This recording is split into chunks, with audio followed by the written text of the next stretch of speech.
안녕하십니까. 흑수저 월세 1000만원 만들기 프로젝트 부동산 경매 스터디 운영자 고은입니다. 오늘 스터디 하실 물건은요, 2021 타경 1170 부산광역시 강서구 명지동에 위치한 근린상가입니다. 건물 면적은요 366.84평이고요 총 3개 층으로 이루어진 물건입니다. 토지 건물 일괄 매각으로 최초 감정가 38억 8,400만원에 감정되었고 이후에 1차, 2차 유찰되어서 9월 15일 날 19억 8,800만원에 최저가 시작하게 됩니다. 다음 매각 물건 현황 잠시 살펴보도록 하시겠습니다. 해당 물건지는 총 3개 층으로 이루어져 있는데요. 401호, 501호, 601호 각 층이 전체 면적을 사용하고 있고요. 401호는 명지 사우나, 여탕, 그리고 501호는 남탕, 그리고 601호는 피트니스로 사용하고 있습니다. 다음 임차인 현황 살펴보시겠습니다. 현재 전입일과 확정일자 배당 요구 미상인 임차인이 2명 있는데요. 김모씨와 양모씨가 되겠습니다. 기타 사항을 살펴보면 현재 임차인 현황이 나오는데요. 4층의 같은 경우에는 양모님께서 세신실 및 매점을 점유하고 계시고 501호 5층의 남탕 같은 경우에는 김모씨가 남탕 내 세신실과 비품 코너를 점유하고 있는 것으로 확인됩니다. 임차인 2명은 사실 일부만 사용하고 계시고 그 목욕탕 전체에 임차를 통해 가지고 사용하시는 임차인이기 때문에 사실 매각으로 다 넘어가게 되면은 이분들이 대항력을 주장할 수 있는 그런 여지는 사실 없을 것 같아요. 현장 조사 통해서 임차 보증금이라든지 임차료라든지 그런 것들을 한번 확인해 보실 필요는 있을 것 같습니다. 다음은 등기부 현황입니다. 2014년 8월 소유권 보존 주 진영 이노베이션에서 진행을 했고요. 그 다음에 저인망 수협에서 2015년 7월 15일 날 근저당을 설정을 했고 2016년 3월 9일 날 추가 근저당이 설정이 됐고 이후에 한토종합건설에 대물 변제에 의해서 소유권을 이전하게 됩니다. 그 다음에 이어진 한토종합건설에서 다시 건물을 대상으로 근저당 설정을 했고요. 말소 기준 권리자인 저인망 수협 근저당 설권자의 경매 신청을 통해서 경매가 진행된 물건이 되겠습니다. 다음은 사진 분석해 보도록 하겠습니다. 법원에서 이렇게 외관의 모습을 잘 찍어 왔는데요.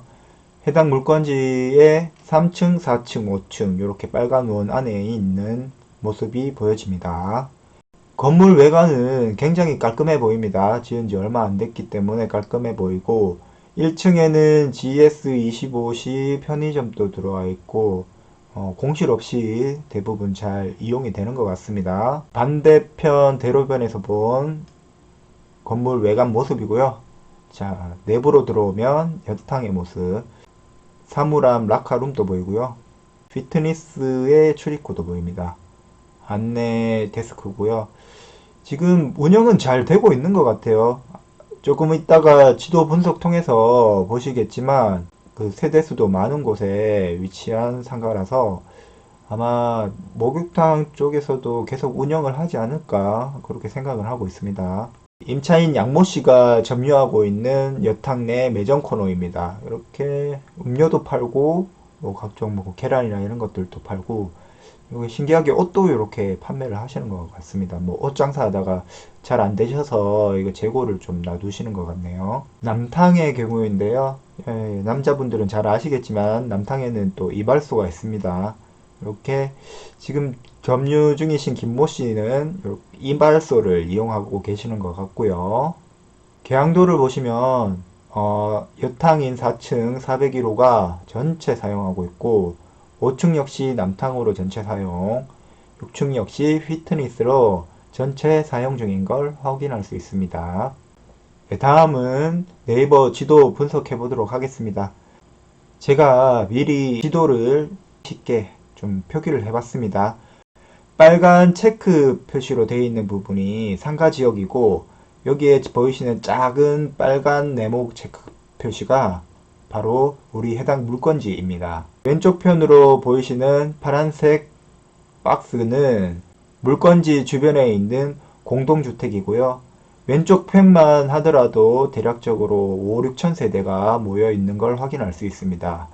오른쪽 편 역시 얼핏 보더라도 약 2에서 3천 세대 밀집해 있는 걸 확인할 수 있습니다. 총 세대수를 합산해 보니까 8,746세대가 확인이 되고요. 그렇다면 여기 면적에 비해서 세대수도 엄청나게 많고, 그 다음에 명호 중학교, 명호 고등학교, 명호 초등학교, 오션 초등학교, 남명 초등학교 등 학군도 굉장히 잘 갖추어져 있기 때문에 상권의 활성화가 굉장히 높을 걸로 예상이 되는데요. 제가 예전에 명지동 상가 입찰을 위해서 인근 상가를 임장했었던 적이 있었거든요. 여기 저녁에도 보시면 모든 상가가 다 입점해 있고, 이쪽으로도 유동인구도 굉장히 많습니다. 다른 건물에 들어갔을 때도 거의 공실이 없는 그런 상황이었습니다. 그러니까 명지동 쪽에서도 유동인구가 굉장히 많은 곳이고, 또한 소비력 또한 높은 곳이기 때문에 낙찰을 받으시게 되면 공실 걱정은 하지 않을 정도로 유동인구가 풍부한 곳입니다. 이용객들의 주 동선을 좀 살펴보겠습니다. 우선 이쪽으로 이동이 가능하고, 이쪽 세대도 이렇게 상가를 이용할 것이고요. 나머지 여기 두 세대도 이렇게 상가를 이용하고, 오른쪽 아파트 역시 이렇게 이용을 할 것이고, 이쪽은 바로 이면도로가 없어서 바로 넘어서 사용할 수 있습니다.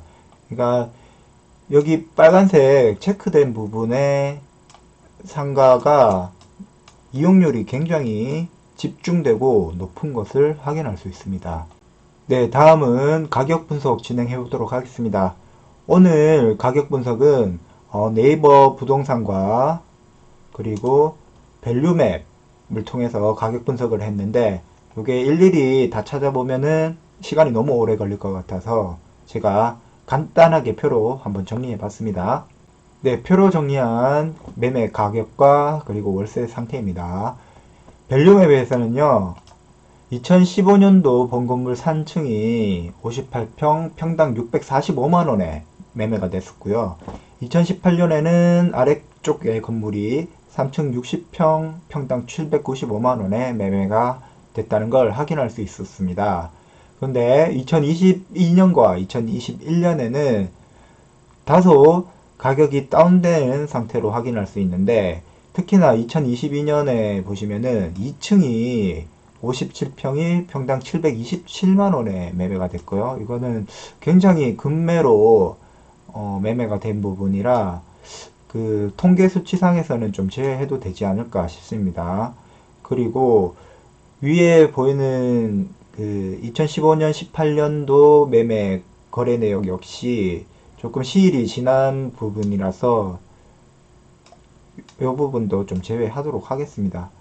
그래서 좀 유의미한 데이터는 21년 대각선 제일 위에 건물 3층에 위치한 평당 593만원 요거를 데이터로 사용을 하고요. 2015년도에서 2018년도는 분양가 거품 가격이 끼어 있는 것 같습니다.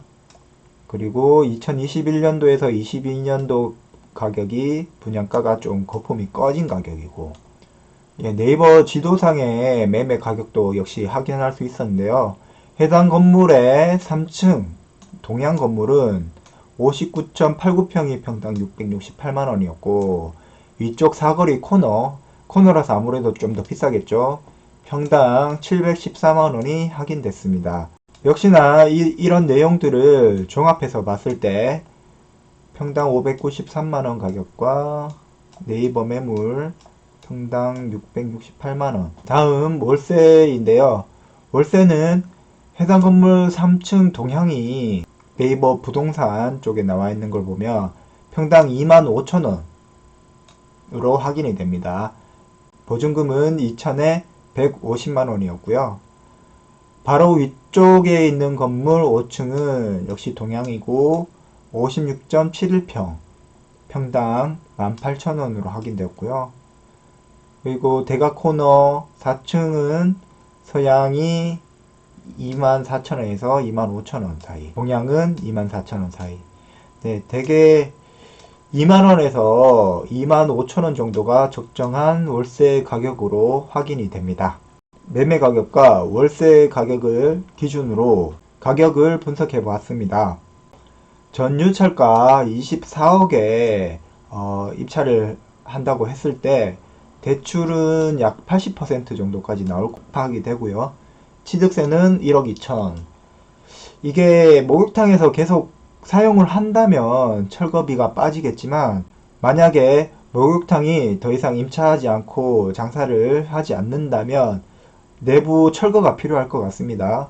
그래서 철거비가 목욕탕 헬스장 철거하는데 366평 정도 되거든요. 요거 견적은 거의 억 단위로 들어갈 것 같은데 한번 견적을 받아보실 필요는 있을 것 같습니다. 현장 조사 통해서 만약에 목욕탕이 계속 영업을 한다면 철거가 필요 없겠지만 임차를 하지 않고 나가게 된다면 당연히 철거 비용을 입찰 가격에 녹여야겠죠. 이렇게 따졌을 때 투입해야 될 금액은 4억 8천만 원이었는데요. 각 층마다 약 100평 정도 되니까 30평짜리 3개 호실은 들어올 수 있을 것 같거든요. 거기에 보증금을 약 2천만 원으로 잡으면 3개 호실, 3개 층 이렇게 계산을 하게 되면 보증금은 약 1억 8천만 원 정도 회수할 수 있을 거라고 판단은 됩니다. 그래서 실투자금은 앞서 말씀드린 4억 8천에서 요거 잘못됐네요. 4억 8천입니다. 플러스 철거비가 포함이 되어야 될 것 같고요. 요거를 봤을 때 취등록세 그리고 철거비 대출 제외 잔금까지 6억인데 보증금을 뺀 금액을 4억 8천으로 봤습니다. 월세 수익률 분석해 보겠습니다. 대출이자 5% 하면 약 800만원 정도 이자 납입을 해야 되거든요.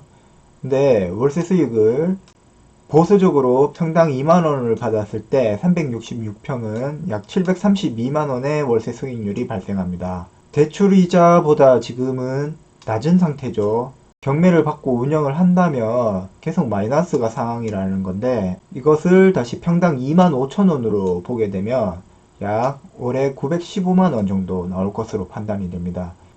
평당 25,000원을 했을 때 대출이자보다 조금은 높게 받을 수 있는 상황인데, 올해 115만원 더 받으려고 수십억을 투자한다 라는 사실을 봤을 때 그다지 큰 메리트가 없을 것 같아요. 그 금액을 차라리 다른 상가에 투자해도 높은 수익률을 얻을 수 있을 것 같거든요. 그래서 전략적으로 좀 접근을 하셔야 될 것 같아요. 첫째, 해당 호실 4층, 5층, 6층에 사업 컨텐츠를 넣어야 될 것 같습니다. 이 부분은 조금 더 수익률을 높이기 위한 차원이고요. 두 번째 전략으로는 호실을 앞서 계산했을 때는 한 개 층에 약 3개 호실을 들어오는 걸로 계산을 했는데요. 요거보다는 한 5개에서 6개까지 늘려서 잘게 쪼개는 거죠. 예. 그래서 보증금이라든지 월세를 받게 된다면 훨씬 더 높은 수익률을 얻을 수 있을 것 같습니다. 자, 오늘의 결론. 위치는 좋은데 목돈이 너무 많이 들어갑니다. 그러다 보니까 좀 자금 운용에 여유가 있으신 분들이 진행하셔야 될 상가 투자인 것 같고요. 그래도 여기 명지동 쪽이 부산에서는 산이 없는 평지에 속해 있기도 하고, 그리고 개발이 추진되고 있는 지역이기도 합니다. 앞으로의 성장성을 보면 메리트가 충분히 있는 지역으로 판단이 됩니다. 자세한 내용은 임장을 통해서 목욕탕과 피트니스에 임차인들이 계속 영업할 의사가 있는지 없는지부터 확인을 하시고요. 그 다음에 임차를 만약에 지속되지 않는다면 철거 비용 견적이라든지 그런 것들을 잘 받아보시고 입찰을 하셔야 될 물건으로 보입니다. 네, 오늘 스터디 도움 되셨나요? 도움 되셨다면 구독과 좋아요 부탁드리겠습니다. 감사합니다.